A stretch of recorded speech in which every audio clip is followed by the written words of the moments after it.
This will be mostly YouTube, right? Yeah, this is going to be going live on YouTube, and it looks like we're good.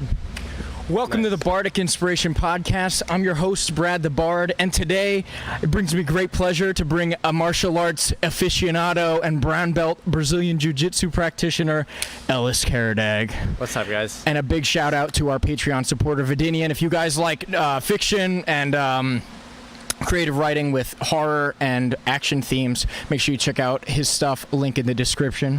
What's going on, homie? Not much. Just living every day. You saw the gym and everything, so. Dude, this space is amazing. Like I've been to a lot of gyms. And do you have a shower here? That's the one thing. Yeah, shower. Jeez, dude. You have a sauna here. Sauna. You got the punching bags. We have, I feel like everything that I would want in a gym is in here. You can't see it from here. I might even like shift the camera over and like give a little brief tour of the place later in the video. But you have like an MMA cage right here. It's a full octagon. Yeah, we got the cage. Just right in the back. I like the open area, how like it's not like any weird shape where you're about to run into a wall or anything. You can get a ton of groups out here. We have mats on the other side of the wall, so if this gets packed, you can go over there. If that gets packed, you can go in the cage. If that gets packed, you can do like just look around. That's awesome. So what's the average size of like a class in here? So with the COVID stuff, it's been a little weird, like a little inconsistent. But let's see, you get probably between the mid-30s as far as jiu-jitsu goes. Damn, dude. With Thai boxing, that gets in the upper 20s. At one point, like probably this time last year, we were in the 40s. Jeez. We have advanced class and the all levels class at the same time. So you have between 30 to like 50 sometimes people on the mat jogging and stretching. Then the class is split. Yeah. So 25 and 25. Awesome. Dude, you have some serious numbers in here. Yeah, this space is huge though, and you're actually running a tournament tomorrow. Yep, a Egg Guard Invitational. Do you want to before we talk about the Egg Guard? Do you want to talk about the tournament? Like, what's the rule set going to be? Who are some people that are going to be on the card? So as far as the tournament and everything, this first event is going to be more of a tester to see how the rule set goes and everything. I've had in-house tournaments and I've played around with like stuff like that with just the members here. They love it just because it's just like a different way to train, you know? Yeah. The tournament rules though are 8 minutes sub only. I have 1 or 2 matches that are 10 minutes long, but for the most part we're sticking with 8. I guess lower belts would be like 6 minutes. Yeah. After that, so you start on the feet, 8 minutes sub only. After a round, you get like a minute rest, 30-second rest. We start on the feet again. There's points. That kind of puts points into play a round after you've already had the sub-only chance for the sub-only guys. Some people like points and only points. You have the point opportunity. If for whatever reason, after 15 minutes of rolling, it's still tied, there's no winner, you have the third coast style grappling rule set where you flip a coin, winner picks standing, top or bottom closed guard, and it's 5 minutes first to score. So nice. Yeah. Closed guard too. That's cool. Because like you can kind of go anywhere from closed guard if you like train it enough. It's like one of the oldest guards I think there is ever. So yeah. Brings the old school back. I think once I get more into the Ghee, because in Ghee there's more positions, but it's less leg lock friendly. You'll just have the bottom guy just pick a guard, and then have the top guy get grips off of the bottom guy's guard, and then just pass, sweep, submit. Yeah. Flip flop like EBI, but rather than back and armbar, we'll do any like lasso guard, spider guard, X guard, like. Yeah, they just those overtime shootout rules that were just in that finishers that was in that, thing that you just did. What's your opinion of that rule set? Like, do you prefer that to the rules that you have for this competition? For EBI rules or just overtime in general? Oh, just that specific like thing, like because you're saying like you're doing the flip the coin thing. Like, what's your opinion between the two? Let's see. As far as the overtime goes, it's like you see a lot of big. Not necessarily only like high level names, but the higher level names have complained that like if we have 10 minutes and you never sub me, so let's say I'm on your back for the whole 9 minutes and you're just defending. Yeah. Now you get to take my back or get in the armbar position when you couldn't get there for 10 minutes. Yeah. I see the argument there, and now there's like the flaw of people like, if there's 5 or 3 minutes left and I'm in a bad spot, I'll just stall out and play the overtime. Yeah. I mean, the overtime itself is exciting because you get to see the two highest like percentage finish positions, the armbar or the back. So that's kind of cool to see. But there's the flaw in EBI to where like they'll kind of play the rules a little bit. I don't mind it because if I can just wear someone out, you know, then they'll feel like crap in the overtime. Yeah. Yeah. So this is a little bit different because like if I'm all over you the first 8 minutes, the whole sub only period, we have to start on the feet again, and there's points. So higher chance I sweep or take you down, and you're gonna be exhausted, I hope. Yeah. You know, so you know it kind of brings all levels into play. The third coast overtime, I'm a big fan of that because in the IBJJF, or at least the point tournaments, the most exciting times are the last minute. You know what I mean? So scores tied, they're in guard, half guard, they're standing. Next score wins, or down to the dude's wire, down by 2, guard passes 3 points, you win. That's kind of cool. That's kind of like you know, like the Super Bowl last like drive type of like adrenaline excitement, you know. I've been on both sides of that, so when you're in the match, it's, you know, cool. The thing is with third coast though, with that rule set, is it's 12 or tap or 10 or tap. So if someone scores 9 points on you, you're still going to overtime. Damn. I think if someone out positions you in that short amount of time, then they should win. That's the point of the points, is they out positioned you. So if for whatever reason though it's tied, rather than do advantages where I get an advantage for getting on my side, that's like an advantage, and then I run away from you the rest of the time. If it's tied, straight up points, for next position wins. Yeah. You know? No, So- that's cool. Interesting take on that. Yeah, I'll play around a little bit. Like, Yeah. you know, if I see a flaw, like I'm going to have all the matches recorded for this first event. And, you know, I'll watch every match, see if there's any flaw to it. I might just pull some guys in that train here and just play around with the rule set a little bit more. If there's any flaws, I'll fix them. Just like how EBI did with the overtime. It's like if you submit someone in a minute, they have a minute or less to submit you to win or lose, basically. Yeah. I might pull something like that as far as the overtime. Yeah, and hopefully next event we can get you on to showcase your magic. You know, so We'll see what broadcasting's not my happens. department. Yeah. No, I would love to come check it out and be a part of that. That would be super cool, man. Yeah. I'm sure. Yeah, front row seats, exactly, man. No, that's really cool. So for this event, we're not doing any like walkout music for the fighters or anything like no, that. I mean we could, I guess, if someone requested it. Like we have a sound system there. Sweet. We have that other like wireless sound system somewhere too. If someone wants music, cool. Like that's gonna be a day of decision. Like music in the background or no music. As far as the energy and stuff, silence is kind of cool. I see you can focus just on the match. Yeah, 100%. Same time, it looks really weird when you have two guys like breathing when they're like, and you know what I mean? And then you're just like, you know. Depending on the song too, it can be just as awkward. Like hood rat. Yeah. No, dude, I was just doing some filming for an event, and it was a tense sport where like there was a lot of like action going on, and the song, I don't know who sings it or what the song was about, but the dude was talking about like pulling the condom off and coming in the sheets and like leaving his cum in the sheets. I'm like, why are we? This is like way out of context. Yeah. It's killing the vibe right now for me. I was looking at the other camera guy like, what are we listening to? Especially if you're like me, where you have like interesting, or in my opinion, probably bad taste in music to like today's music. So man. my like thing's always on shuffle. Sometimes you get more of like the classic rock. That's kind of, you know, you typically have good playlists to roll there.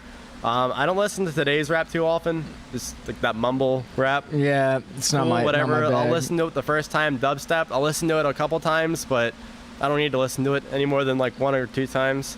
You know, the 90s and early 2000 rap, I think that's like king. It's good stuff for sure. For hip hop, it's definitely where my flavor lies as well.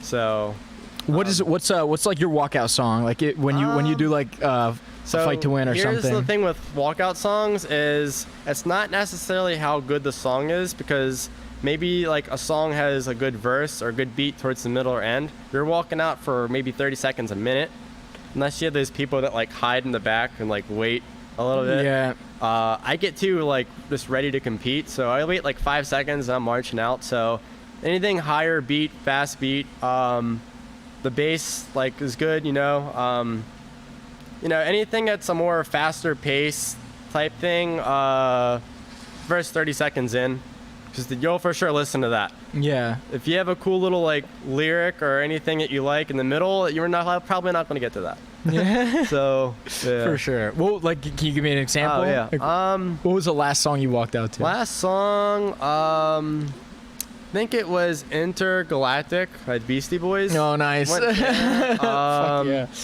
So yeah, Classic. Beastie Boys is my jam. I like a lot of those. Like if I'm in a long car ride, I'll put like the whole like Hot Sauce Committee album or one of the older albums they have.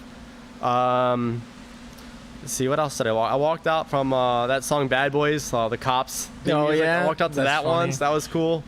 Fight to Win did like the red, white, and blue like cop siren like lighting thing. Oh, for real? For that song? That's cool. dope. I wouldn't expect that. I was just like, it'll be funny to walk out to this. What else have I walked out to? Matsuyahu and Dirty Heads. I've walked out to them. That they have their own unique beats, their older stuff. So. I think there's like a formula to like what makes a good walkout song. Like I've heard some people walk out to some really cliche stuff, and I'm like, come on, man. Like the Suicide Squad movie just came out, and they have like a theme song for that, and like they were coming out to that. I'm like, bro. And then another guy on the same card had that as his theme song. I'm like, dude. I saw some like WWF theme songs come out. That'd be funny. Oh yeah, for sure. The John Cena thing. Yeah, I would totally walk out to that. What else? Any like reggae and especially like the Dirty Heads. They have their own like genre of music. Yeah. Because you have like the rap and hip hop beats, but in some you don't. So. Yeah. Yeah. That's good stuff. Yeah, I don't really think about the music too much until like the week of. That's like. Yeah. Out of a 10-minute match, hopefully it doesn't go 10 minutes, but like, that's 30 seconons out of the whole event there. I think it means something though. Like I think the walkout song does something, right? Like it like if the crowd doesn't know you or the opponent, they're picking who they want to win based on the walkout song. I think a lot of the time. I've been to like the stellar fights and all that, and that guy's got a cool song. I like him. Yeah, exactly. Yeah. Oh man, he knows Rings of Saturn. That's crazy. Like I've seen one of those. That's shit's ridiculous. No, but yeah, man, let's talk more about your Invitational instead of the walkout song stuff. Yeah, I'm sorry. So it's taking place here. How many people are in the bracket? So as of now, it's between 6 and 8 matches. I was telling you a little bit before, like I know the stress of being a promoter with this. Even though I'm not making or losing I bought a scoreboard, and the winner of every match gets Dunkaroos, so I bought Dunkaroos for everyone. Nice. The little 90s return. But we have 8 matches, so we have I think 12 to 16 competitors, I believe. When I'm done, I'll have to check my phone, make sure I have the lineup and everything's set and everything's good. Originally, I wanted to do like round robin brackets. So I picked 3 weight classes, the heavyweights, which are like 220 plus. I did a 170/185, and then I did a 145 bracket. Each bracket originally had 6 to 8 people, maybe a little bit more. Everyone either didn't confirm or they confirmed and backed out. So now I was down to basically, instead of brackets, having super fights. I like the Kosai thing, how it's kind of like the World Cup thing where you get a submission, it's 3 points, a points wins 2, and I think a draw is like 1. Yeah. I liked having that little thing into the jiu-jitsu world. I played soccer for 10 years, like before this. So the whole like World Cup format where it's like, if I can win one, lose one, and then maybe if the other team like loses, or this other dude in this jiu-jitsu environment, if that guy can at least tie with the other guy, it makes my loss like less meaningful. Yeah. To like a knockout round or a playoff round. that was my original goal. 2 matches, top 4 people out of like 6 or 8 people are in the finals. Yeah. Or final 4. We'll do that next time. So for those who follow Instagram, Edgard Invitational, DM me. If you have my Instagram name, you can. Which is right over there. It's my name and numbers upside down. I get a lot of. Are you a robot? Are you a robot? It's all numbers. Why'd you make your Instagram handle that? Oh man, that's another story of its own. I have an older brother who's backstory. I have an older brother who I was the annoying younger sibling. Yeah. So he gets a calculator, and I'm like 10 years old or something at the time. Puts my name and numbers in a calculator, 51773. And he's like, "You're a bitch because I spelled your name in numbers." And I just like looked at it and I tried to spell his name and I couldn't, like Rodney, Rob. And I'm like, oh, I guess he's right. And I like left him alone. I don't know. And then, when social media comes about, it's like, rather than just using your name, it was like, oh, my name, but in numbers. Yeah. So you don't know unless you know. Yeah. It's tight. It's a good inside joke. I like that. Like the throwback story behind it. So. Now everyone knows. Yeah. So if you can spell your name in numbers, you're a bitch. I guess to my brother's logic. It's questionable logic at best, I think. I need him to watch this episode in particular now. That's funny as hell. No, all right, man. Yo, so let's kind of, so we touched on the Edgard Invitational and stuff. Do you want to kind of do a little deep dive on your history in Jiu Jitsu? Like, where did you start in Jiu Jitsu? Okay. And then, like, how did you end up here at Method MMA? So that's a good little sequence, too. So, like I said, I played soccer for 10 years. And just a little, like, info on literally any of my interest is I'm either 10% interested or 110% interested in it. So I'm either committed to it and I want to just dive as deep as possible. Like no matter what it is. So I played soccer. I played for like 2 to 3 different teams like all year round. So like in the winter I was doing indoor stuff. Let's see, during the fall and the spring I would like play on this team like for tournaments only. Then I'd go to this other team and practice like 5 days a week. Eventually 8 years down the road, high school, I wasn't a big fan of the high school sports. I was just not the same as like the travel and the club teams. So me getting old with that, soccer, you have a little bit of contact in it. Like as long as you don't flare your elbow out, you can like deck people as long as it's not like from behind or anything. I really enjoyed that playing on defense. So as soon as soccer season was over one year, someone was like, you should wrestle, you like being physical. I wrestled with my friends, my brothers, cousins, all of my family. So I was like, I'll wrestle, sure. Tried wrestling out and what is it? So in my math class, I had a 59.4 at the time. If I would have had a 59.5, would have been okay to wrestle on the team. That 0.1 made the difference of me not being eligible to play. I was an asshole in school, so the teachers were like, we're not giving you an appeal. Oh, like, man. You had your fun and, this is what you're doing. So someone on the wrestling team that I made friends with in that short 2 weeks was like, go to this place called Method. They have Jiu Jitsu. Go there. I was already like huge in the Pride and like UFC and everything. I always was fascinated more by the submissions. The knockouts are entertaining, but I always enjoyed the wrestling aspect of when it was on the ground.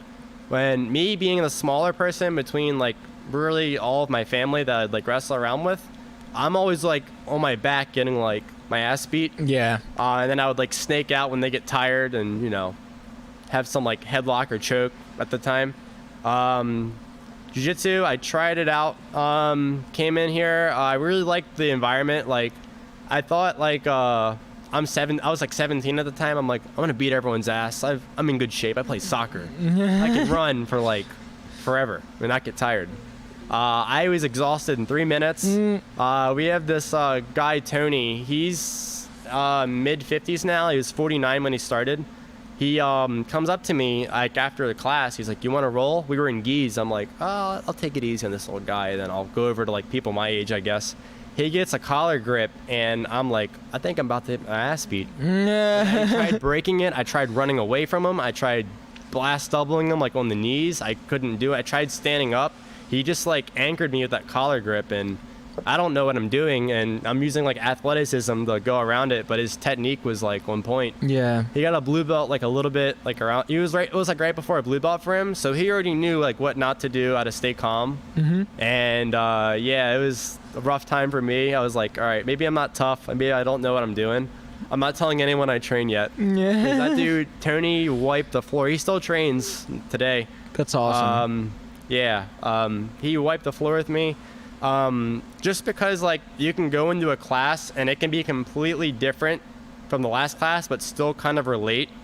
Like you can be doing escapes or the attacks from a position, or you get to this position and then now you have to deal with the next position, like passing guard to side control, holding side control to the submission, getting mount, the back. Like it just all is like an endless thing. That's probably why I liked it and why I kept going with it. What keeps me addicted today is the tournaments, the different rule sets. Yeah. There's so many different ways to train, points, the time limit, the EBI stuff where you have to train with the back, armbar escapes, sub only where you can roll for an hour or 2 minutes. I did the OT shootout, so that was just overtime. That was a weird feeling to get prepped for. Yeah. But yeah, that was like, for the most part, like why I started, how I started, and why I stick with it today. Why I'm like addicted to it probably is more so the tournaments today. I've been teaching, so I've been training for 9 years. I've been teaching for like 8.5 years or 8 years. So I was like the white belt like assistant. Yeah. Let's see, that was interesting. Just like teaching someone a move and watching them not only learn it, but like take it to a different level you wouldn't expect. Yeah. That's kind of cool as like from the teaching point of view. No doubt. I think that's definitely something where you get to kind of like, it's like watching a plant grow almost. It's like, you're bearing your fruit of your like training. Seed. Yeah. It's beautiful stuff, man. And then before the podcast, you kind of touched on like doing some traveling to get training at some other places as well. Yeah. That's just like comes with jiu-jitsu, I think. Especially with you, if you are a competitor or plan to be like a more serious competitor. Just traveling, like making friends through either tournaments, going to other gyms to train. You might have like other friends or family that train in like another area. Yeah, so right now I'm not able to like go to like New York City with all the Marcelo guys and Unity guys and stuff, but what is it? I try to go there like once a season when I have like a little extra money I've saved up. Yeah. That area has the best jiu-jitsu on the East Coast for sure. The instruction's world class because, Marcelo Garcia's got that whole black belt like squad there. Henzo has like those like the death squad. They can all like snap your leg in like 3 seconds with like 100 different entries. Like I'm sure none of us has ever even like thought of yet. Yeah. But yeah, you get to learn other people's like how they train, what their weekly like training schedule's like, So it's cool to, see how other people are training. Yeah. Your competition sometimes, Yeah, I think jiu-jitsu is pretty interesting. Like I used to work with parkour pretty closely too, and there's not a lot of sports where people are really like welcoming to like other people that are practitioners just like from a different like area or something. Like football is definitely one where it's like, Eagles only, fuck the Cowboys kind of thing. You wear yellow pants. Yeah, exactly. Yeah. It's like what? But yeah, jiu-jitsu I feel like it's one where there's a lot of mutual respect in people that take the sport seriously. It's like, yeah, dude, if you come to the gym, like you can shower, do whatever you got to do. I think it's just that it hasn't fully grown. It's weird because it's a small sport still. Like you don't see it on ESPN, NBC, how like football and soccer have those like TV contracts and everything. But it's internationally and nationally like known. Like wherever you go, you can probably look up like just put jiu-jitsu or MMA near me, and you'll probably find a drivable. Can't say it'll be a good environment because there's also a number of like McDojo places and no doubt maybe like more of the culty like people where they're like, oh, visitor, let's fuck him up and end his life. Yeah. But it's like a small sport, but wherever you go, there's some source of training you can do, which is cool. So it's like you're on vacation, or just the fact that like because it's so small, it's like, oh, you do jiu-jitsu? Cool. Like I do too. Like you don't see that everywhere. Yeah, we're definitely like a fraction of a % of the population. Yeah. So it's cool. Especially at your level too, man. Wish it wasn't like that, but at the same time, it's cool that you're in like a fraction of a thing like that, you know? Yeah. It feels like we're in like a underground fight club kind of thing. Like, oh, you train? Especially now with COVID. Oh, dude. Like, New Jersey and stuff, and like that area, I know people are getting fined and like arrested. So now it's like back to the original like UFC days where you have to know someone to maybe get in a gym, or you have to become friends with someone to maybe get in their like living room or garage. Yeah, or yard. basement sessions. Yeah. Hashtag BBC. But yeah, man, it's definitely few and far between compared to what it was like a year ago. You got to be careful where you go too with the coronavirus crap. I think. Like one of the things that like people don't understand too, like I know some people that did train that don't really anymore because they're scared, and it's like, dude, like you're gonna get a worse immune system by sitting on your couch and like not coming out. Like you gotta leave yourself vulnerable. Like you already have all of the germs from the guys you've been training with. Like you better just keep. You know what I mean? Like I think that's a vaccine in its own right, you know? This is my main source of like exercise too. So it's like for people that like enjoy running, lifting weights, or CrossFit, or whatever you do that like is also healthy and good for you and everything, that can build your immune system too, along with like staying hydrated, sleeping like decent, and eating right. That's the other part of it, and supplementing the right way. But if you are just like not leaving your house and you're being like in a bubble, then more likely you'll get it just because you're not used to it. Yeah. So I think like no sunlight's another like killer too. But yeah, man, that stuff's crazy. Train. Get out there and train. Always by yourself. For real. Like your neighbor. Yeah, for real, man. It's no excuse. But yeah, man. So. Let's kind of dive into like the egg guard thing. What? So you came up with the egg guard position. Yep. Do you want to kind of talk me through that? Yeah. Maybe even demonstrate it right now. Oh yeah, I'm down for sure. This will be the first ever instructional. People always, cause I'll do it in training in here, and then I also do it in tournaments. Tournament tested, like locally at least. I'll do it to like when visitors come in, or if I'm visiting, I'll like pull it off just to kind of like warm up a little bit more. So it's definitely an unusual thing. Let's see, the whole thing with it. So yeah, I always joke with people though, because they always want to learn like what I'm doing, or they ask what I'm doing. I'm like, $500 a lesson. If you pay me $500, I'll show you a move. But I don't want to, because I'm still perfecting it. It's still like in the beta mode right now.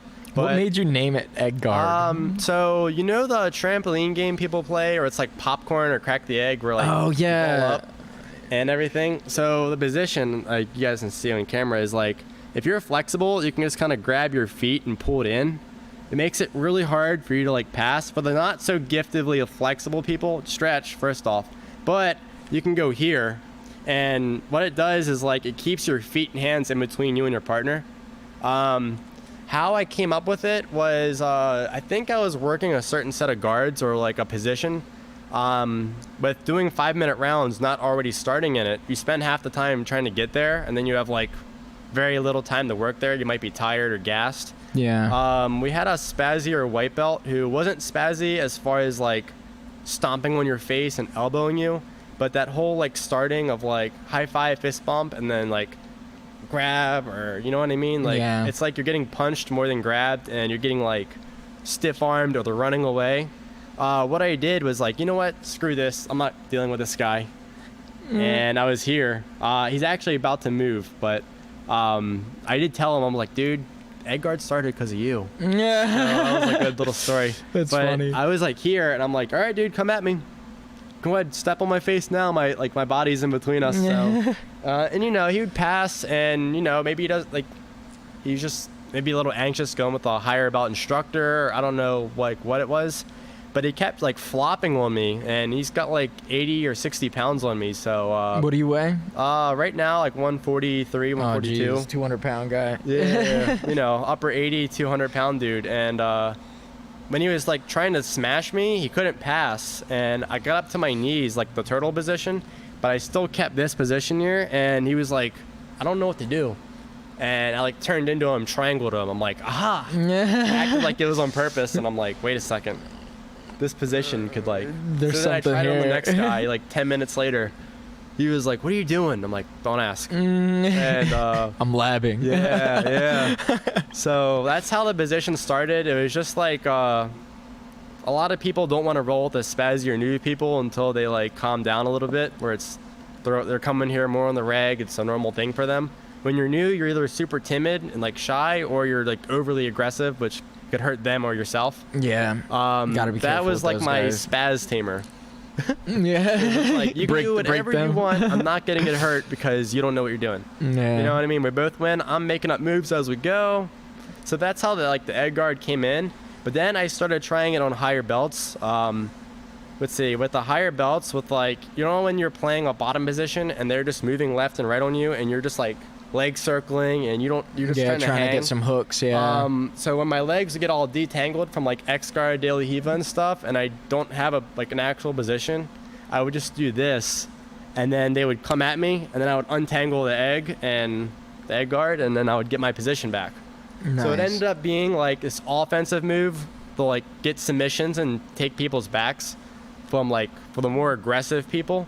And then the more kind of aggressive but not too aggressive people, the higher belts, submissions are a little harder to get on them. So it ended up being a defensive position where I can like slow the game down a little bit, not get my guard passed, get grips, because it's really defensive. Like if I'm here and you just stay where you're at, nothing's gonna happen.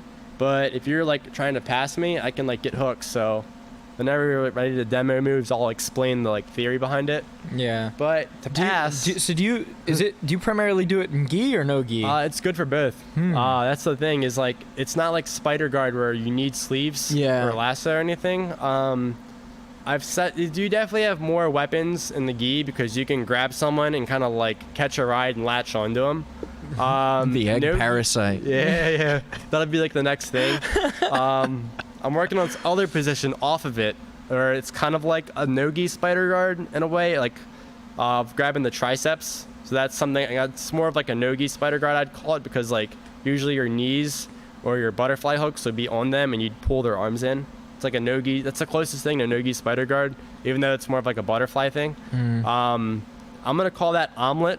I'm gonna name every move, even if it's just like an ankle lock or a heel hook. Oh man, that's the. You watch Dragon shell. Ball Z? Yep. It's like Raditz. Yeah. Like he names his shit after the days of the week. Double Sunday. That's funny. So, you gotta hit him with the Western omelet, where you're wearing a cowboy hat when you do it. Howdy, and like start talking in an accent. Just act normal though. What are you talking about? I don't have an accent. What in tarnation triangle? Hold up, partner, you're getting fucked up. Like, you know. Yo, that's fucking awesome. Yeah. That's so funny that where that came from, man. It's small world shit. So that's so interesting that you came from like the soccer background, and you're saying like when you got to jiu-jitsu, it was a really humbling thing. Do you see that a lot in your students? Like, do you have anyone that you're like, I was that guy at one time? A little bit, because I was for sure, because when I started, I was the only lighter guy that was new. We had lighter guys for sure, but they were blue and purple belts. Yeah. So they knew what they were doing, and they were always 5, 6, 7, 8 steps ahead. Then there was like heavyweight beginners where they had my experience, but they had 100 or 80 or 60 pounds on me. Them getting mount on me was like, no way, I'm getting out. I see that sometimes because, we'll have these young guys that start around 17, 18, 19. And I started around 17, 18 years old, so I'm almost in the same exact position. But, I'm here now and they're there right now. Yeah, I kind of see myself like, that guy is going to be really good as long as he doesn't quit or ego bothers him, you know? Yeah. Because whenever, like, I got wrecked, even when I was like a blue belt or a purple belt, and either maybe a lower belt's giving me a hard time. A lot of people will just kind of get pissed and like whatever. Well, you see it a lot with wrestling actually. These high school like high level wrestlers, the college wrestlers, they go into a new sport where they can take everyone down and just run a train on them, but then they get guillotine triangled. Yeah. They get their back taken. They see the back takes a lot. Like they don't want to get pinned, so they give their back up. Exactly. It's crazy. It's I remember I did wrestling in like middle school and high school, and it was the same thing. Like once I found Jiu Jitsu, I'm like, this is so logical, because I never liked the idea of like, oh, I don't want to like get pinned. Like no, like it doesn't make sense to me. It never made sense that was like, it wasn't a logical thing and like an actual practical self-defense thing in my mind. Yeah, but, plus that's the first thing you learned. I only knew how to sprawl coming into this, so when I had my first week, my coach was like, you ever wrestle? I'm like, oh yeah, I wrestled, yeah, a lot. 3 weeks, you know what I mean? And I knew how to sprawl. I think I got double leg or single legged in like 5 seconds, and they're like, you wrestled? Yes.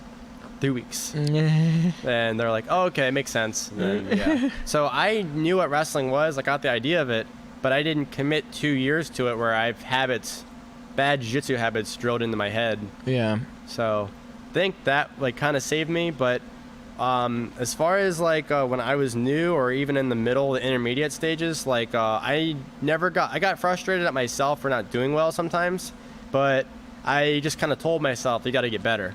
Like this bad thing is happening to you right now because they're doing something right and you're late with your timing. There's a better technique you should be doing. It's probably a smaller guy analogy too. Yeah. So like you can't really muscle a lot of things. So that's kind of what I tell the new people that are frustrated or that don't seem to get it on like their first day. It's like, you don't know what you're doing until 3 months in, and then from there you can see right and wrong techniques. Yeah, just keep showing up, man. That's 70% of the battle. Yeah, for sure. So, I mean, I love when people get pissed and rage. Like, someone gets guillotined 6 times in 2 minutes, and they're flipping out, like throwing their mouth guard and stuff. I'll sit here and, like, watch, and when they look at me, I'll, like, look over, or I'll, like, stare at them. You know what I mean? That'd be, like, a weird, awkward, like, funny scenario. Like, I'm upset that you're pissed, but I like watching you get pissed because it's my own entertainment. No, that's funny as hell. Yo, so let's talk about some controversial stuff here. All right. So I posted on my Instagram that I would bring this up, and I just kind of wanted, as like a martial artist and someone who's like a practitioner of violence, what's your opinion of that stuff that happened with the shooter that just killed those people, that 17-year-old kid with the rifle? Yeah. So just kind of stated out in the beginning is I never ever read full into it. I heard about it. It's on the news a little bit. I don't watch the news. That is it. Like that definitely is unfortunate that like it happened. See, that's a unique situation though. That from what at least I've read or what I've obtained from it. Yeah. Because it sucked that someone had to like pay with their life over, you know what I mean? Yeah, I think I think there's problems on both sides, and I'm worried that like this is gonna be like the straw that breaks the camel's back that starts making this shit happen more. That's what I'm worried about. Like the situation before this, I forget the dude's name or whatever, where he had the knee on neck or whatever for like 10 minutes. Oh, yeah. So that situation, that shouldn't have happened because like the dude was handcuffed and belly down. It's like if you're belly down with your hands behind your back, unless you know jiu-jitsu or you're just this crazy person, you're not going to be able to get up and functionally like hurt someone. In the other case, from what I think I heard is, what is it? He was reaching for a knife or weapon or something when he was told not to. I don't know. Like that's in which scenario? The latest scenario, right? Wasn't he reaching for a weapon after he was told to like stay still or something? Oh, there was a guy like he was going in his car or something. I don't know much about that one. I don't read, like I'm kind of similar to you. Like I don't watch the news on this stuff. I just kind of see like if an article pops up, I'll kind of skim through it or watch a video.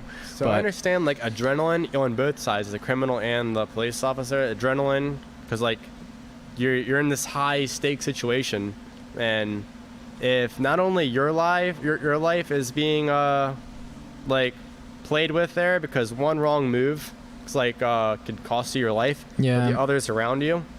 And then it's like, as maybe like an outsider who's maybe in the area, that whole area, you can get like mass shootings because that police officer didn't do his job. Yeah. You know what I mean? Or not necessarily did his job, but he maybe didn't want to hurt the other guy too much, or, you know, he doesn't want to get caught a murderer himself. Yeah. So he's trying to be easy and work with the guy. No one, I think, wants to be that guy to like mess someone up. Yeah. But at the same time, you got to be like firm and do the job of like, you know. It's a fucked up job, man. Yeah. We have a lot of police officers that train here. So we have like some people that are like outside of Baltimore City, and we have Baltimore City cops here. Every morning, I always get like some story like, yeah, dude, had to handcuff someone. Someone tried to take my pepper spray. I put him in a guillotine. So those stories are kind of cool because the dude just got choked out. It's like, haha, kind of funny. Oh yeah, well that's Yeah. good. It's like a train. Like that's what like I've been saying like since the beginning of this whole controversy. It's like, dude, like Jiu Jitsu is such an effective martial art for a police officer to know. For sure. And if you're confident that you can handle somebody, even if like you're a smaller person, like going up against somebody, if you know how to choke them out, no, like you don't, they can wake up after being choked out with that no blood being spilled from either party. You know what I mean? Worst case, Jiu-Jitsu, there is like a thing where it's like not meant to really wreck and beat everyone, but it's meant to survive. Yeah. You can at least like keep the situation at a minimum until you have like the squad units kind of like use the number advantage to like subdue, hold a guy down and get his hands behind his back, whatever. Like get him in the vehicle, whatever the case is. So that's a little different because you know, you have like there's like that little system of the patrol units coming in and everything. Definitely with jiu-jitsu though, that all the murdering and all the serious injuries, that can all be taken out with jiu-jitsu, you know? So I think for sure in the near future, like they should have some certification where you have to at least participate in like seasonal or bi-year like 8-week course. Yeah, you know, of some kind of grappling that's like subdue like oriented. Have the state maybe pay for a percentage of like the jiu-jitsu like membership fee. Yeah. Have like gyms be like, I don't know, have like a gym like have like a certification to know what they're talking about. Yeah. You know, that way it's not too outdated self-defense and it's not too sporty, because you know there's these two arguments. Oh, like 100%, dude. You know, yeah. Anything's better than nothing for sure. Like I don't recommend pulling guard in a street fight, but if you know a way to beat someone in a street fight off of playing off your back's gonna get scraped up or your face is gonna get crunched in. But like, if you can like tangle them up, choke them out, pop their arm or leg or something, I mean, that can be a lifesaver too. Yeah, 100%, man. Especially if it's like a bigger guy, man. Like if that's the situation, I'd rather have him in my guard than have him mounted, ground and pounding me, man. That's a pretty scary situation. But yeah, man, that's really cool that you have like cops training here. I wish more cops were like coming out and like saying like, yo, I'm gonna go out of my way to train. Like you acknowledge you're taking like the hardest job in the world almost, or whatever, you know, top 10 easily, and you should, I don't know, man, you should take the responsibility to be more competent, you know? Yeah, and it's like, you know, it's that, like, just like to put a little insight, this is what I like thought about recently, because with the newer, smaller guys that are like becoming police officers, risk control and everything is like super important because of like weapon stuff, or you don't want the other guy reaching for your like belt that has all the weapons and stuff in it. So knowing like you can't let anyone body lock you, get behind you, get to the side of you, which that's the general rule in training too. You don't want someone behind you or around your waist typically. You know, you have a lot to watch out for. It's cool helping those guys out because I get the feedback sometimes. Yeah. Whether it's private lessons or like a class, like maybe like someone pulls me out like to the side during class. Like if someone's trying to punch my face or eye gouge me or kick me, like how do I hold them down? I'm like, I would do this, but you know, it's my opinion. I'm not like, I guess like I know what I'm talking about to a regular person. but I don't claim to be like the next Hickson where, you know, or a Krav Maga guy where I can stop a bullet. Yeah. You know what I mean? And like, you know, do a Harry Potter. I can stop a bullet. Oh shit. So shots those fired. guys think they're Superman, you know? Yeah, it's funny when I talk to people who aren't really martial artists, and they say like, when I say like, yeah, you know, I practice Jiu Jitsu, I'm like, oh well, you know Krav Maga, you know about Krav Maga. I'm like, I would get mad and I would just punch your face if I would get pissed, dude. The Jiu Jitsu shit wouldn't work on me because of my mentality, man. It's like, yeah, sure, bro. That stuff don't hurt. Yeah, you know. It's not supposed to hurt. It's supposed to fucking knock you out. Yeah. Nullify you. Yeah, exactly. No, it's ridiculous, man. But yeah, I'm not as involved with the phone calls and stuff now, but like with the gym and stuff, since this is like my full-time thing. Yeah. Talking to people walking in or over the phone, how much is this? They hear the price of training, or they hear that it's just jiu-jitsu and Thai boxing. It's not some fake martial art. I think people do call and ask for fake martial arts. They're like, oh, this doesn't work? I'm down. Sign me up. You know, but they'll be like, oh, well, Dan's karate's $10 a year. Oh my god. Like, yeah, but Dan's karate. I don't know, like Dan comes in like drunk, like smelling like cigarettes. So like, all right, kids, we're gonna break this wood here. Beer belly out here, like Dan's belts karate. on one string, belt down to their ankles. Oh shit. No, there's actually like all jokes aside, there are some like legitimate like karate places that will like be really self-defense oriented, but there's totally, like you were saying, like the McDojo shit is totally real, man. That shit is. So you know, I get to hear like this is this, and can your martial arts stop a bullet? Like yours certainly can't. Yeah. Like if you want real self-defense, stay at home. Even though we were just talking about not staying at home, but if you're that petrified of like, you know, getting stabbed or shot, just avoid the area, I guess, where you potentially could. Yeah. You know. Yeah, you're not catching any bullets with like chopsticks or anything like the movies, man. Karate Kid. Wax on, wax off. It's like, yeah, you want to stop bullets? I'm gonna recommend AR-500 armor. Yeah, there you go. Bulletproof glass. Class B. Wear phone books. Phone books? I don't know, man. Maybe a 22. Jesus. Didn't like Mythbusters do something on that? That's something like, I actually have like an Instagram. I don't know if you know this. It's called Can It Stop a Bullet? We film stuff in slow motion to see if it'll stop a bullet. I've never tested phone books. And that was one of the like most highly recommended things. Where do you get phone books? I don't know where to get them. They're just like at my parents' house. They're so obscure. Yeah, it's like, do I have to like get one of these at like a school library or something? Just like those old people candies. Yeah, it's like, where did this come from? It's delicious. Butterscotch. Yeah, but tell me about like some of the other stuff, man. How did you? Have you lived in Maryland your whole life? Yeah. Born and raised. So, when I was 4, like when I was like, you know, just becoming to walk and like talk and everything. Yeah. My parents lived in the city. They were finding like needles, and there was just like the crime rate was going up by like a lot in the past like upcoming years. I guess my parents decided it was good to move out to the county area. How I came to Method though is pure by luck. It was the closest thing about it. I knew people from like my wrestling team in my high school that went here, and no one said anything bad. There's a couple schools like a couple miles down the road and everything. You know, they were just like, oh, this place is dirty, this place is ineffective. When you hear like the mixed reviews, it's questionable because it's like you have to question them or you question the thing. Yeah. Usually it's like I go by the average rule. It's like if it's one guy out of 10, that guy's probably the problem.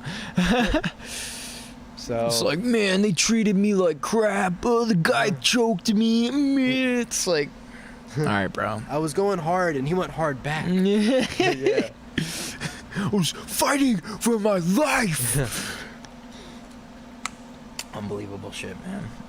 So do you ever get like walk-ins in here that are like any like really high-level competitors? Like how often do you get like a lot of visitors in this spot? We get visitors, so just because like I'm competing all over and you know, I just know people who know people. I'll get people walk in that maybe are visiting from work, they're out of town, the holidays especially. You get people visiting and everything, so that's cool to have like other competitors. Like we have our open mat on Sunday. That is like half Ghee, half Nogi. Recently it's been more Nogi because of the summer, but that is the day of like you can literally expect 15 visitors, 2 visitors in. Yeah, and that's like we try to roll for 15 plus rounds with almost no rest. That's at least like the higher belts goal. If you've been here for a while, get 15 or 16 rounds in, the minimal rest. We'll take like a 5-minute rest in between Ghee and Nogi, just to prep for tournaments and stuff like that. But yeah, like walk-ins though, we'll get 1 dude, 2 guys, maybe like a family or something that comes once every other week. So it's cool to see people. And then if like 10 people walk in a month, 4 will probably make it to blue belt and end up being like an awesome training partner. So that's cool that we're in an area like you see, like we have the doors open. You see how like there's that neighborhood back there, and we have people that we have Dunkin' and Chick-fil-A around. So we'll have people. I was going to Chick-fil-A, or I was going on the Dunkin', and they said martial arts on the side, so I came in. Like one time we had he never came in to train, but he was like a Bellator fighter who was like 5-0 or something. He was like, yeah, let's get Chick-fil-A. He was like from South Carolina. He was like buying a couch or something around this area. That's so funny. Yeah, he's like, yeah, I just bought this couch, and it's like, I'm just visiting. Can I train later?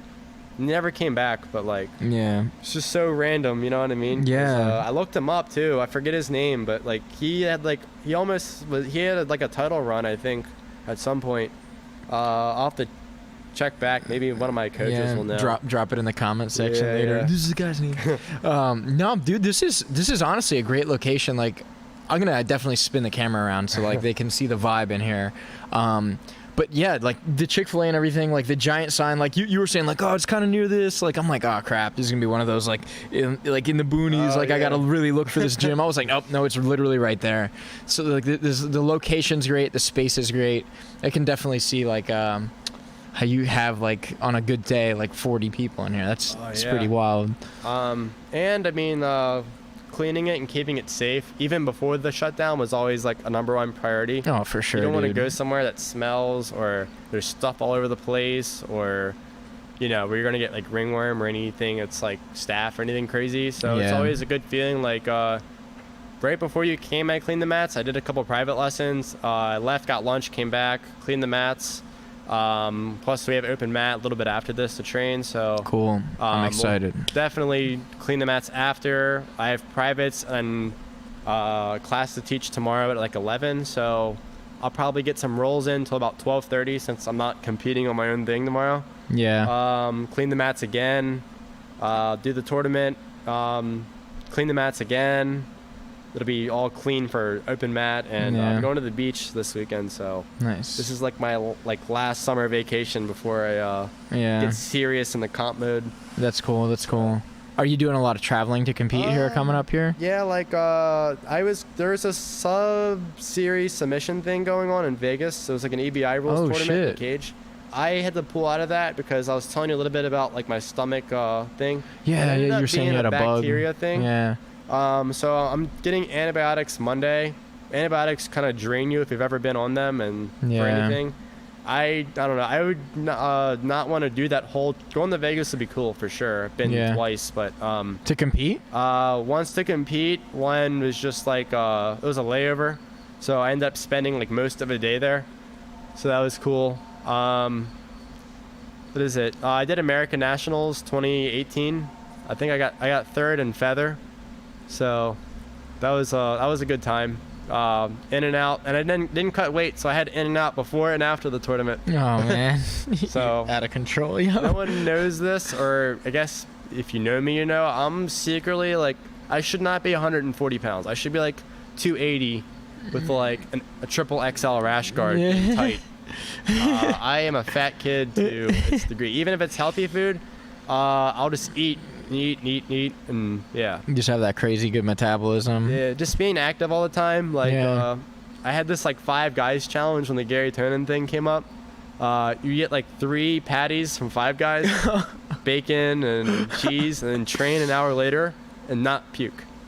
Like train for like a lot of rounds? Yeah, like an open mat, or like, I don't know, let's say like an hour. Let's say you take class and then you roll about an hour or so afterwards.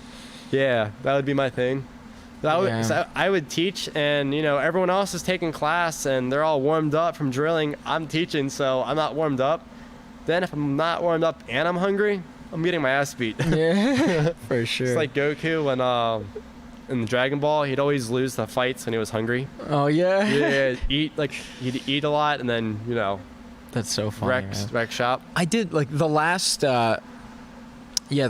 thing I did, I ended up losing. It was like a super fight for like this promotion in Reading, PA, and I remember like I cut a lot of weight. I went to the sauna like before, I dropped like I don't know how many pounds, more than I needed to. Mm-hmm.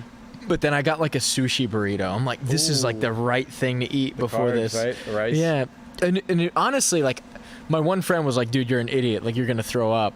And I don't know. I don't want to blame it on the sushi burrito. Like, I would totally try it again because if it like sat well, like I didn't puke or anything. Mm-hmm. But man, like my stomach was just like bubbly. I'm thinking it's from the adrenaline of like the before, like maybe the combination. You know what I mean? Try it again. Yeah, I'll try it again for sure. But yeah, knowing what to eat like before, like before and after like weigh-ins and stuff is really important. I've eaten donuts and competed. Oh my god, before. dude! Like 3 donuts, like step 3? on the mats. Yeah, and local. Why? It's just like all I had at the time. Just like, Krispy Kreme boys. Just the Dunkin' here sometimes. Oh like my if God. I have to go more into like the Philly area, I can pass by here sometimes. So sometimes like I keep like a small portion of my stuff here. I'll forget like my mouth guard or a pair of shorts or something. Sponsored by Break New Ground, even though I'm not wearing it now. Yeah, you should have mentioned that. I would have put it on the Photoshop something. Yeah, Photoshop. Put Yeah, the Break New Ground logo all over me. But I would have to pick up something and just pass by here. I'd see Chick-fil-A open or Dunkin' and be like, a coffee would be good. And I go to this Dunkin' enough for coffee, so if they know you train here, they'll just give you donuts, and you're not gonna turn down. I'm a fat kid. I'm not turning down that stuff. Yeah, for real. Like, thank you. You know? And you know, it's you don't want to waste food. So I'm on the mat 4, just eating the last plate of that donut. That's funny, man. Typically I always go with a snack. All of 2019, I competed 15 times. I think in 2019. I only lost a handful of times. I don't keep track of records or anything. I'll explain that a little later maybe, but what is it? As long as I felt good in that tournament, win or lose, I'll keep doing that little like pre-thing. I had Chick-fil-A 8 or 9 out of 15 tournaments, like, you know, #1 sandwich and the large fries, sweet tea. Mm-hmm. Yeah, that's the meal of champions. Take notes, y'all. Granted, I would have 2 hours or so before stepping on the mat. Typically, there's a cliff. You know, there's like energy chews. There's like gummy things. Gatorade. Oh yeah, Gatorade yeah. I do. I know. Yeah, they kind kind of taste like Jolly Ranchers. Yeah, they kind of taste that. Those are like my favorite because it gets that dry taste out of your mouth. You know, like when you're competing, you're always thirsty. You always have to pee. Yeah, they're nice. I've had them before. Usually Starburst. I'll also do the same thing for me. Yeah. Get that juice. It's always a good thing. I always take notes too. Also as like a coach too, because like you get a student or a teammate that's anxious and nervous. It's like, here, dude, eat some of this and like calm down. Yeah. Go outside, take a breath, and you know they're coming on the mats, wrecking shop. Mm-hmm. I gave one of my teammates a yoo-hoo one time. He had like he was having a panic attack before his match. Oh my god. Went for an ankle lock, just messed up and got submitted in like 10 seconds. I'm like, here, buddy, try this. He could have puked and died. I wouldn't have taken credit to it. Like, you shouldn't have listened to me, man. I'm your coach. You shouldn't listen to me. I was kidding. But no, he actually had the yoo-hoo and just wrecked. He went like 6-1 that day. Oh wow! Like the first match he lost, and then after that, the adrenaline dump was gone. The yoo-hoo revigorated him. With the chocolate drink, not milk. The chocolate drink, so chocolate water saved the day. Yeah, for sure, dude. So I don't know. That's always an ongoing joke. You're gonna see that on my Instagram sometimes. No doubt. I'll like Photoshop a yoo-hoo. Yeah. Do you have like a pre-comp ritual? Like, is there something like you always listen to like this song? You always like do a cartwheel and then like poop or something? You definitely don't want to go into the match having to go to the bathroom at all. That sucks, especially if you're on bottom. Let's see. As long as I'm not starving, hungry, or anything, I don't listen to music that often. Like, if I am on my phone, it's just to get my mind off things. I don't like to think about it too much. If I'm really anxious, I'd say it's like, Fight to Win is definitely like a better known stage, but I don't consider that like the end all be all stage. Like, if you lose that, you've lost the highest. It's not like ADCC or anything. Fight to Win's good though, for sure. But because of the whole, like, you're not at a bracketed tournament, you're more in like a super fight thing where stage lights, Flow Grappling's covering it, or whatever's covering it, so there's millions or thousands of people watching online, and you've had to like advertise this. You want to do good in front of your friends and stuff. I kind of came to the conclusion, like, a lot of people don't care. They're just going there to hang out and support you. So whether you win or lose, it's like, you're not like old. It's not like in the medieval times where we're fighting for food for our village. Yeah. You know, that's what I kind of tell myself if I'm feeling a little not good before a match. I actually talk a lot of crap on myself. I even do it like maybe a week or two out. My coaches and teammates will be like, dude, why are you talking about that? It's what I'll do is I'll talk really negative and like bad on myself, just so that just helps me focus a little bit, because it's like, why am I thinking that way? You can kind of like deep analyze that. Yeah. And about an hour, maybe 30 minutes before, you just tell yourself the complete opposite. You're gonna mess them up. You're gonna fuck them up. You don't suck. You know. That's interesting that like you flip the script. Yeah. Like with just like a little time to remain. I would think like I disagree. Like I definitely don't do that. Like I would fuck me up if I was like doing mad negative self-talk. Like what I try to do is like, you know who David Goggins is? Yeah, dude. Like he's like fucking, you gotta prove who you are. Stay hard. Like that's the kind of mentality I get into. Yeah, if I get negative self-talk, dude, I'll start like tapping the shit like during training, and I'm like, oh, white belt tapped me or something. Oh my god, I used to beat this guy. Like why did I let him pass my guard? This, that, and the other thing. Yeah. I need to be on top of my shit. So like tell me, I need to know, like, how does it work for you? Like how does that work? Like, so in your mind? I don't game plan too much. Like a lot of people will be like, yeah, I'm gonna work on my throws or my takedowns. What happens if the other guy pulls guard? You don't get the throw or takedown anymore. So I don't like game plan as far as move for move like that. And then if you do, and let's say you're in the position, you think too much about it, you put that like that game plan on like a pedestal almost. And even though you are good at other things, you don't do the other things. Yeah, that makes sense. You know? That makes sense, yeah. So I always just get focused. I'm like, stuff you can control no matter what. Like, warm up your forearms, your grips. You want like a very light sweat going, so you don't have it. I used to not warm up before tournaments at all. I got someone in like an instant, like omoplata. It was actually Steve Baker. It's on YouTube, purple belt match. I had him in a flying triangle omoplata instantly, and I wasn't warmed up. My legs were like numb from just doing nothing to just going all out. And I'm like, holy crap, I'm not gonna submit him. I'm gonna lose. And I was like, no, shut up.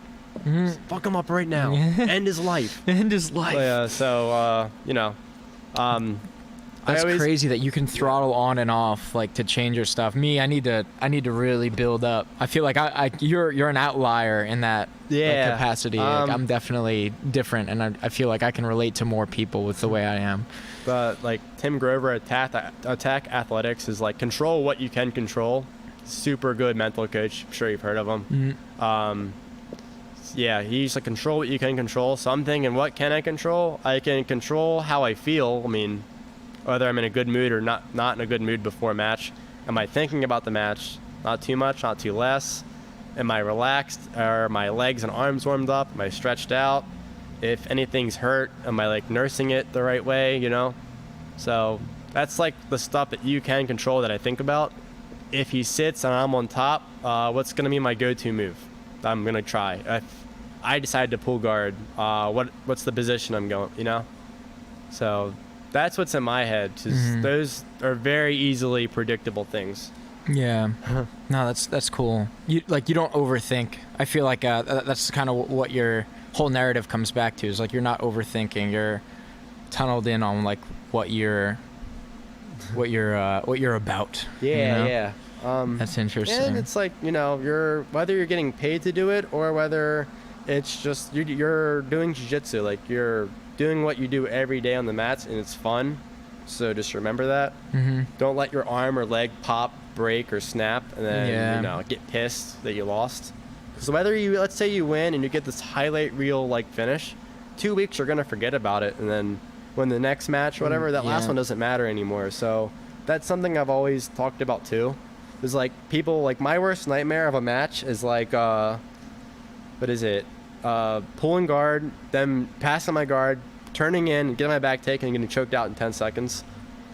That is like the worst thing. You know what I mean? No one wants to get tapped. No one wants to get tapped in 10 seconds or whatever. You know, I just try to stay on top of it and, you know, play it safe. Cool. Is there a promotion you'd like to do that you haven't done yet? So Fight to Win doing every weekend in Dallas, if they come around here where I don't have to like fly, I for sure want to once I get a little bit more healthier and everything. Yeah. I want to compete like every other weekend. Before, my goals were always do one tournament or seminar a month to like keep your brain and your jiu-jitsu up to date and like focus. Like go to a seminar, not put one on. You know, like just whoever, like someone pretty good at whatever they do. You know, that Paul Shiner, I think he had a seminar somewhere. He's like one of the most technical, like older school guys that do newer school moves ever. So anything from him, I was like prepped to do a seminar there. Wherever, I think that was like in New Jersey or something. The COVID kind of shut that down. I'm really down to do anything. Anything that for sure like pays the competitors, because like it's me who does this all the time. Most of my stuff relies on private lessons and teaching. Unless you are super well famous and you just have a lot of students that are down like that, that's like a big wave of, it's, you know, just ups like and downs. It's equivalent of more of an extreme or inconsistent like restaurant like server making tips. You have good days and bad days. Anything that's tip related, music, just like the bands and stuff. Definitely can relate. Yeah, you know, so it's like it's always tip related, which is not consistent and not guaranteed. So anything that's like hey, we'll give you $100 to show, $200 to win or something, or anything that just pays or maybe at least helps out with the travel. Like Iron Man, that was supposed to go on first. It was supposed to go on in May. They pushed it back to August, and now who knows when. They helped me out with show and win money. They like kind of bumped it up. Me and Junie at the time were doing Nogi Worlds the next week. Both of us didn't want to get hurt. We were in different divisions.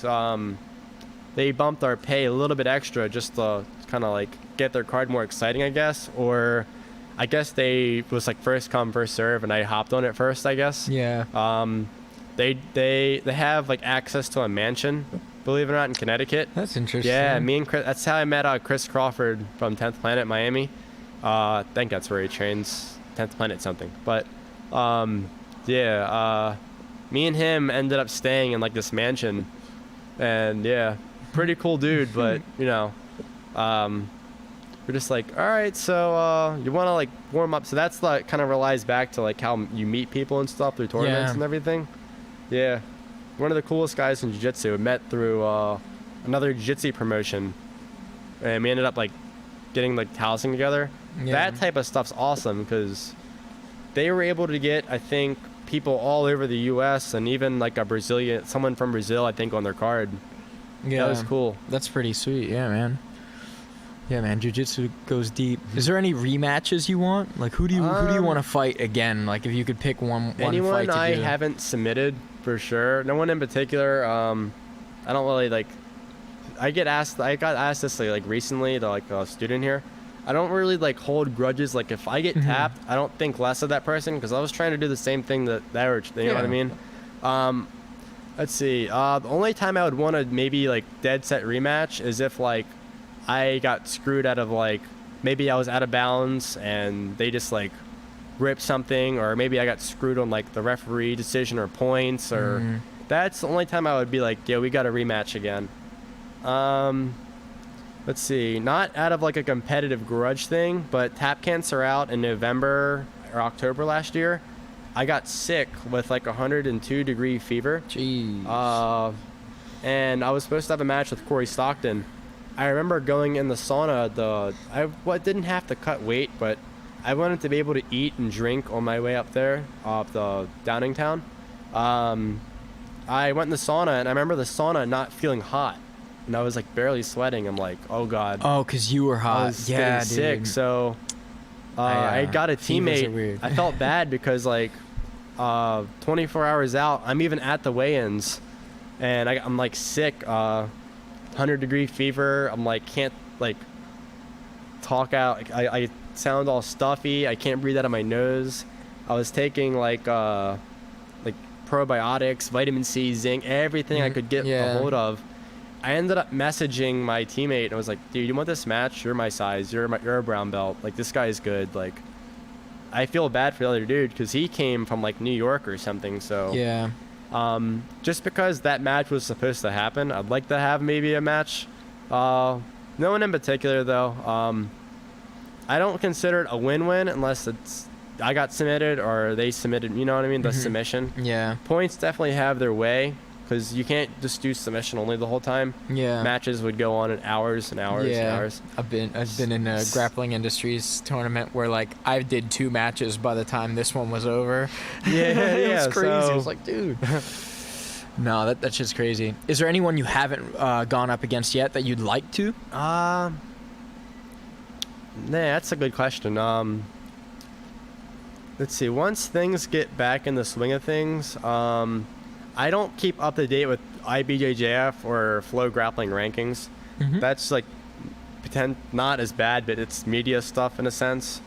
Whoever the number 1 guy is, and whoever's winning everything at that time, whether it's being like broadcasted or mainstreamed or not, like I've had like 4 matches with Deagle. He's good. Let me if you don't know that he's good, he's good. Yeah, he definitely knows his game's pretty. He's got a good game for himself, and he hasn't even showcased everything he knows. So Rob's like I actually just helped him film his instructional, like I was telling you before this, and he is very passionate about his game, man. Yeah, he knows so much. Anytime he wants a match, I will never say no. It's not just because like I haven't beat him yet, and he's beaten me a bunch. But every match, so if you watch a bunch of my matches, no one match is ever the same. Like one day I'll be a guard player, the next day I'll be a passer, the next day I'm doing like flying subs, next day I might try takedowns, next day I'm being a pressure heavyweight, older school generation. Someday I'm playing closed guard, someday I'm doing like lapel guard. Yeah, I try to be different. Thing, everything, you know. I like to have a go-to game where if I can get to this set position, I'm guaranteed to win from here. So I think that's what makes me like a fun match for anyone. That's why I just like whoever wants a match, like let's do it. With Deagle though, I don't think all of our matches are recorded, but we've had some really back and forth ones where he's doing his thing, I avoid it, I almost get a good position on him, he gets out of it. There's been some matches where he just subs me in like a minute, like he has a bunch of other people. So with him, it's you really don't know what can happen. Yeah, I mean, like Rob's really like going after like competing right now too. Like he's doing Sapatero in Florida right now. Yeah, man. Like his record's pretty immaculate. Like it's. I think anyone that like takes up a super fight against someone with like a crazy like really good record, like that's. D-Boy, it takes balls. D-Boy keeps his record, I think. Yeah, D-Boy's great. I just rolled with D-Boy for the first time the other week. Dude, his straight ankle is crazy. Dude, it's like his bones are dense or something, right? Yeah, dude. He's got fucking Wolverine's adamantium on his skeleton, dude. So those type of guys who are able to play the same game and win, those are the type of people I want to go against, because it's like, one, can I win? If I can or can't, it's like, can I at least shut their game down? Yeah. You know? So I do like some if you look at like my Instagram or my past matches, like anything that gets shared from like a late memory, I always like share it, just rewatch it again. I'm always doing weird like moves you've probably never seen before. That's how egg guard gets started. Yeah. So No, I think that's really cool. I think even any like, you know, you're a brown belt, like obviously like anyone who puts a lot of time into any activity, but jiu-jitsu like specifically here, you're gonna come up with like things that work that, you know, are either really uncommon, like maybe you're reinventing the wheel to some, you know, capacity where you're like, this I'm gonna put a little bit different treads on this and it's gonna work differently than it was originally intended to do. It's crazy to see how people adapt their style. Like so many people you can have like, you know, 8 higher level belts teach you the same move 8 different ways, you know? Yeah. And, you know, it's like if someone doesn't know the one way, the move only has to work once that day if it's like competitive setting, you know? Tournaments. It's weird too, like the more funky, like outside the box type of movements, those work the best for me when I'm going against really well-known people, because they're drilling a ton. I don't mind drilling. I always like live situational training. Like that way you get the live aspect to it, you know? Doing the weird stuff. I remember on a training session with one of our training partners, I tried every sweep and off balance move in my arsenal and they weren't budging. And I think I like started like tapping their forehead and like misdirection, and they were just like, and they like fell on their back. I'm like, oh my God, I just slept him tapping his forehead. How did that like, work? Same move, but a tap and then go. If you watch some of my old matches, I see a lot of, I do like the Kamehameha, the Kamehameha waves.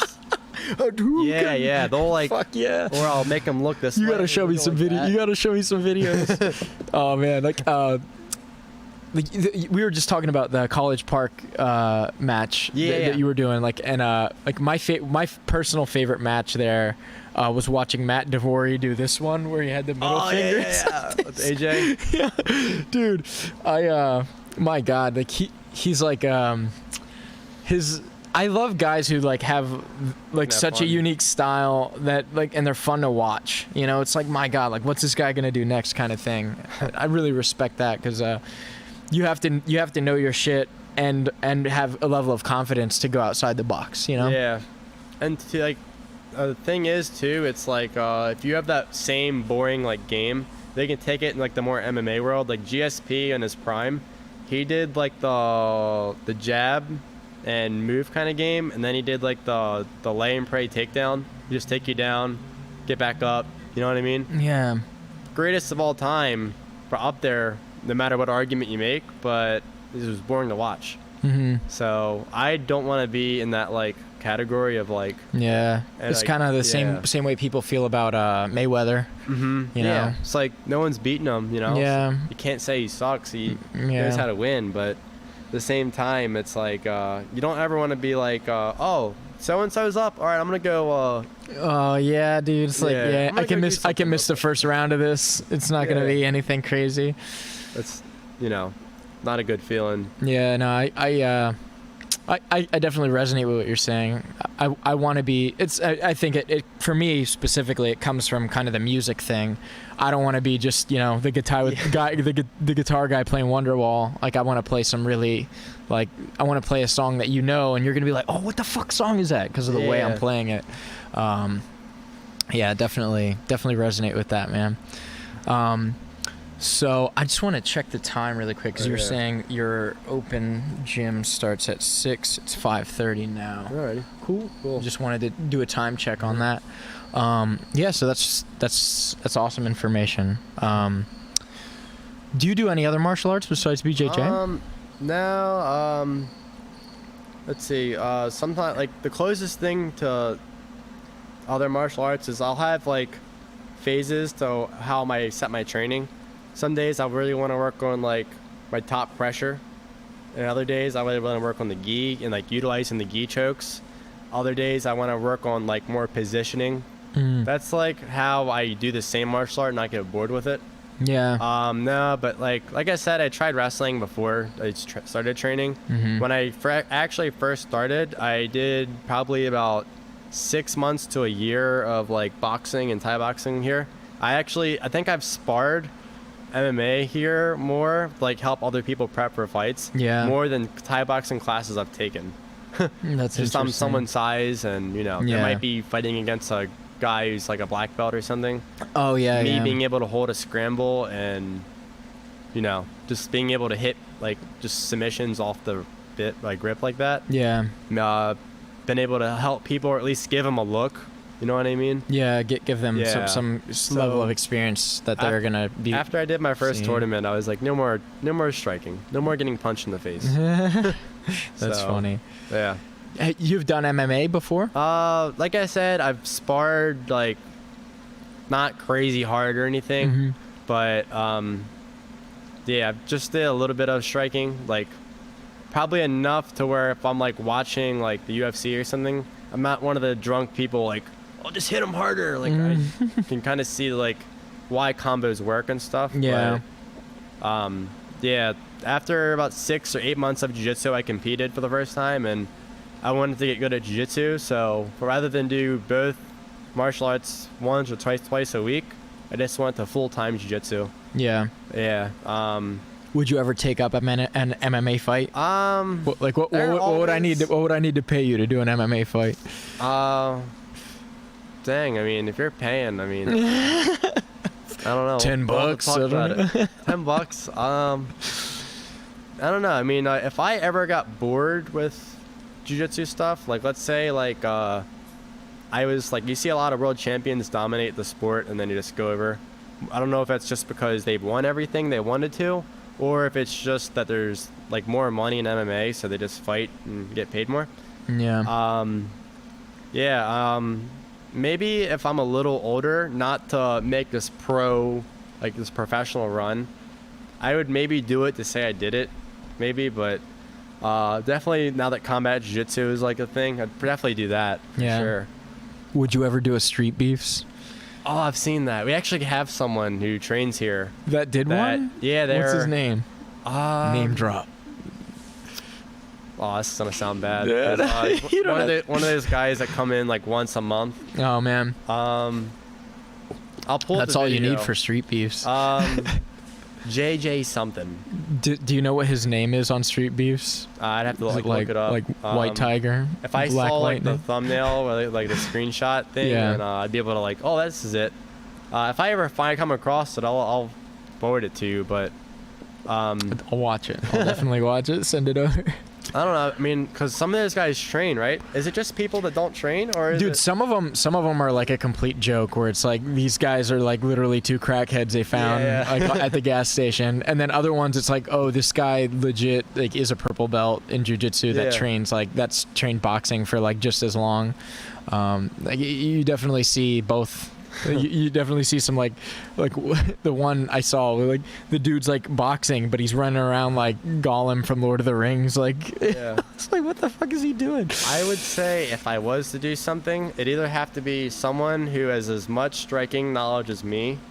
That way, it would just be a fun grappling match, essentially. Yeah, like basically combat jiu-jitsu. Or they'd have to do like Taekwondo or something where complete different thing. Like if I take you down or you just am on the ground at all, I win. If you can keep me at a distance and strike, then you win. Like I think that would be kind of a cool thing. Kind of scary to like probably think about. Yeah. But yeah, definitely would prefer like grappling matches with punches or something. Yeah. Just so I can utilize more positions. Maybe they'll want to roll more. Usually if you're rolling, you're not punching. Yeah. So It depends on the guy for sure, but yeah, especially like in a gym like this. I'm surprised you guys don't have like a boxing program here. So we're Bang Muay Thai affiliate under Dwayne, so that's cool as you get to see the transition, I guess, from Thai to like MMA to work, blend well together.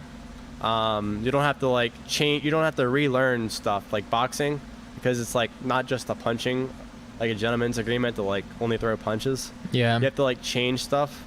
That can be annoying, especially if you invest in a ton of years in something. Yeah. We had boxing classes here. We've had wrestling clubs and wrestling program, like straight up wrestling, come in.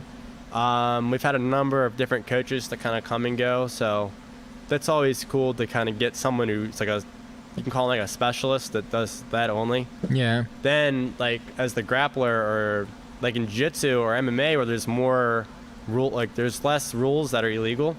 Yeah. You can be like, hey, this move's good, but hey, your neck's open. Yeah. You know what I mean? 100%. So it's cool to get both sides of that analogy, for sure. We did a wrestling thing here a couple months. We'd have like we get in like seasons too, like with I guess trials coming up. I imagine let's see, I plan on doing it. It's in November. I don't even know if they're gonna like have it, but definitely around now to then I'll probably want to like lift or eat more to where I can like get my walk around weight a little higher. Yeah. I might try to start on the feet more, try to avoid my back at all costs, maybe drill some wrestling setups, maybe more defenses and offenses, Yeah. something I can like drill right away and then put right into my game. Yeah, that makes sense. Do you prefer Ghee or Nogi? Recently it's been Nogi, just because of all the Nogi tournaments coming up, and there's more money opportunities Nogi. With things like my tournament coming up, I'm paying people in the Ghee as well as Nogi. It's equal pay opportunity there. I think if I don't know, I'm definitely more dangerous in the Ghee, I feel, just because there's more positions for me to go to set up submissions. Nogi, there's like, it's wrestling, body lock passes, and takedowns, and like leg locks. So it's more of like a 1 or 2 dimensional. I've been doing leg locks since white belt, like 2011, 2012-ish, when like that wasn't widely as known as today. Yeah. Like even a beginner division, like you're gonna have these ankle lock and knee bar guys, because I think that's what you can do. You know what I mean? Then back then, even like purple belts wouldn't know. Well, even today you see black belts that don't even know anything below the waist. Yeah. Or really know how to roll without a Ghee. Yeah. Because like I used to roll Ghee so much, I'd have like shin to shin like sit up guard, and I'd be reaching for their collar or belt, and I'm like, where? I'm getting like my back taken and like messed up, No, it's definitely, especially like the higher level you go. Like I remember at white belt, I was just trash at both. So it was like, oh yeah, like you can do like all kinds of things in both of these. But the further down the road I went, I started to kind of realize like, whoa, it's like completely 2 different games. Like I'd even say they're different sports, right? Yeah. I thought people with Ironman, I ended up staying at the one co-promoter's house the day before, so I can like weigh in the day before and everything. He was telling me like, should Nogi have its own ranking system? Because when you do tournaments, there's beginner, intermediate, advanced, and it's like, what can determine that? Because it's like, let's say you wrestle for like Nicky Rod wrestled for however long, and he's been doing jiu-jitsu for however long.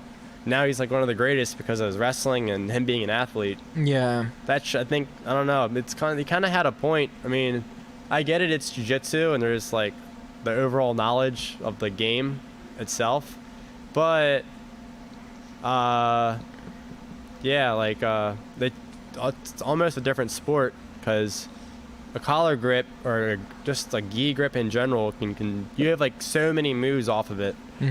Yeah, it's so like you were saying, like there's way fewer dimensions to no Ghee than there are Ghee. One grip can lead to so many things. But yeah, so we're kind of getting close to 6 o'clock. Let me ask like a couple more questions, kind of going back to the egg guard thing. If people want to watch this weekend or get in touch for the next one that you're putting on, like how can they reach out to you and get a hold of that stuff? So there's my personal Facebook and Instagram page. Some people actually contacted me through there for matches rather than the egg guard page itself. That's fine. It's cool.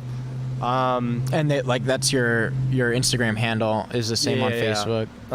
I think if you just put that or Ellis Karadag or something, like, not too many people have that name, so I think it pops up like immediately. what is it? I'm gonna ask permission from all the competitors if I can. You know the IGTV.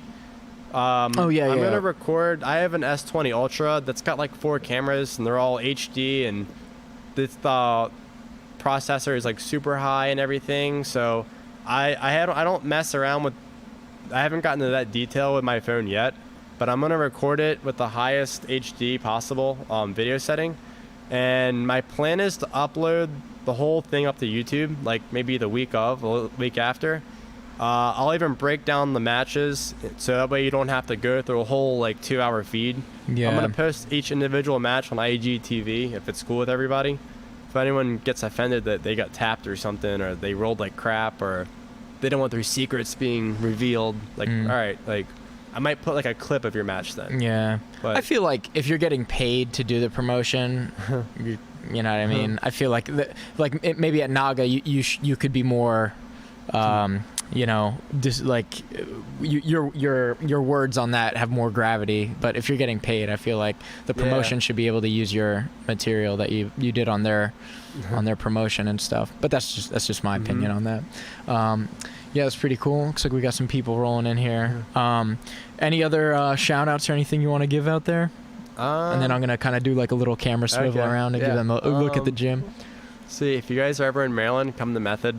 It's really nice. You know, there's not too many gyms in Maryland. This is like, you know, number one. Let's see. There's the classes, the people, and we can train literally anytime. Like, a lot of people kind of close their doors when it's not class time. Yeah. Like, you know, sometimes like with other schools or other like programs, what I've noticed, what separates us is like, you only have the time during the class or maybe 20 minutes after to get live rolling in or drilling, anything to kind of analyze what you just learned. Here, it's like if you want to train midnight, 12 p.m., 2 a.m., 2 p.m., like we'll set it up. Yeah. So someone will be here to open the door for you. No, that's really awesome, man. I think having a training environment like that where you're taking any members like athletic journey or martial arts journey seriously, that shit is rare and definitely something to seize the day on. Yeah. But yeah, man. Any last words before I give a tour of the gym? Nah, man. This is awesome. Yo, it was. Do this again. All right, let me